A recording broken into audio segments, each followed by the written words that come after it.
अगला है topic acid base and salt के अंदर नेक्स्ट रिएक्शंस है reaction with metallic oxide with acid. अब हमने मेटेलिक ऑक्साइड को एसिड से रिएक्ट करवाना है। सबसे पहले तो मेटेलिक ऑक्साइड बनेगा कैसे? मेटेलिक ऑक्साइड बनाने के लिए हमें एक मेटल चाहिए और एक ऑक्साइड। हमने क्या किया, एक तो जिंक ले लिया, एक ले लिया ऑक्सीजन। जिंक की वैलेंसी भी 2 होती है और ऑक्साइड की वैलेंसी भी 2 होती है। वो प्लस के और वो माइनस से कट के तो क्या फॉर्मूला बढ़ गया, ZnO। हमने यहाँ लिख दिया। अब उसकी रिएक्शन करवाई H2SO4 से। आपको पता जब ZnO की और H2SO4 की करेंगे हम रिएक्शन तो यहाँ से साल्ट बनेगा, यहाँ से मेटल और यहाँ से नॉन मेटल मिलकर क्या बना गया, ZnSO4 और क्या बन गया, वाटर। तो अब ये भी याद रखना आपको, जब कभी भी हम मेटल ऑक्साइड की एसिड से रिएक्ट करवाएंगे तो हमारे पास क्या बनेगा, साल्ट एंड वाटर। नेक्स्ट इसके अंदर ये है what do all acid and all basis have in common. अब हम इस रिएक्शन को इस एक्टिविटी के द्वारा समझेंगे। देखो हमने एक बीकर लिया है, उस बीकर के अंदर एक रबड़ फ्रॉग लिया है, 2 नेल्स रखे हैं इसके अंदर और एक 6 वोल्ट की बैटरी है, एक बल्ब लगाया और एक की लगाई।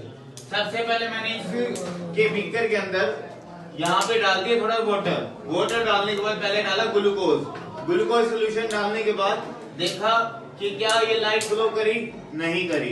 ग्लूकोज सोल्यूशन डालने के बाद भी ये लाइट ग्लो नहीं करी। हमने फिर इसके अंदर डाला अल्कोहल डाला, देखा क्या ये लाइट ग्लो करी, तब भी ये लाइट ग्लो नहीं करी। हमने फिर क्या करा, इसके अंदर HCl डाला। वाटर के अंदर जब HCl को डाला तो HCl को जब वाटर से मिलाया H पॉजिटिव आयन और Cl नेगेटिव आयन बने, यानी जो H पॉजिटिव आयन बन गए तो इसके बाद ये क्या कर गया, ग्लो कर गया, यानी बल्ब जग गया।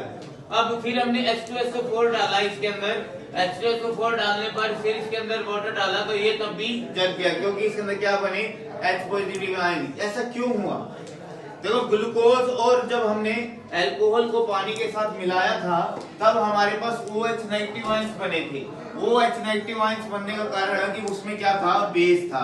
क्या बेस के अंदर एसिडिक कैरेक्टर नहीं होता?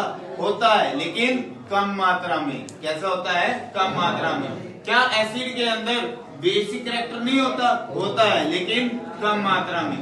इसी वजह से जो ये HCl और H2SO4 डालने पर वो ज्यादा मात्रा में क्या कंटेन करते थे, H पॉजिटिव आयन कंटेन करते थे, जिसके कारण ये बल्ब क्या कर गया, जल गया। इससे हम कह सकते हैं कि H2SO4 HCl इनके अंदर H पॉजिटिव आयंस होते हैं, ये इलेक्ट्रिसिटी कंडक्ट करते हैं। ग्लूकोज और अल्कोहल के अंदर H पॉजिटिव आयन नहीं होते हैं, ये क्या इलेक्ट्रिसिटी कंडक्ट नहीं करते इन एक्वस सॉल्यूशन। क्लियर?